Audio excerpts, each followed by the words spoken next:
Anyways, so what's the difference? Like, when it comes down to it, what are we really comparing? We have all of these potential ways to lose weight or have tried to lose weight over here, and then we have some other ones that are like healthy methods, maybe more long-term benefits.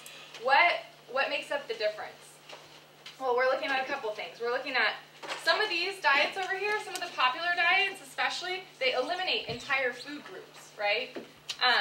Each food group offers certain vitamins and minerals and nutrients that our bodies need. That's why we say to try and eat from all food groups. A lot of them over there were meal skipping, right? Yet over here it was like eat on a regular basis, 4 to 5 small meals, and we're going to talk more about that with an activity that Kathy's going to do called the hunger scale. And we're going to talk about why skipping meals doesn't work, yet eating breakfast and eating small meals throughout the day, keeping your metabolism up and keeping yourself within normal ranges of your hunger is actually much better. I did a lot of research on some of the diet pills that are out there right now, and there's a lot of scary things. There's a diet blog, I'm sure you guys have seen a lot of this stuff that's on the internet, but there is a diet blog that shares which pills people have taken and what has happened to them.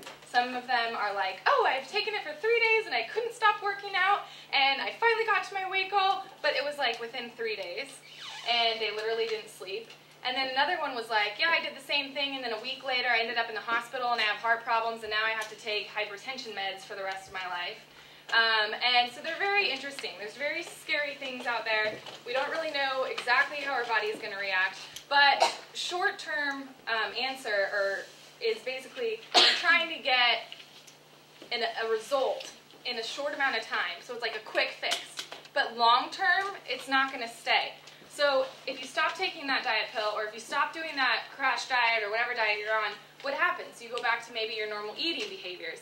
But now you're eating even more because you felt deprived, and so it's crazy. We're going to talk about how this happens. You get into what we call yo-yo dieting, and that actually has some really unfortunate long-term complications. And I have a story about a woman who ended up in ICU and how she got there, and it's very interesting. But the other thing on this side, we have maybe a lot of over-exercising issues. Yeah, over here we had moderate running, balance, kickboxing, all that kind of cool stuff.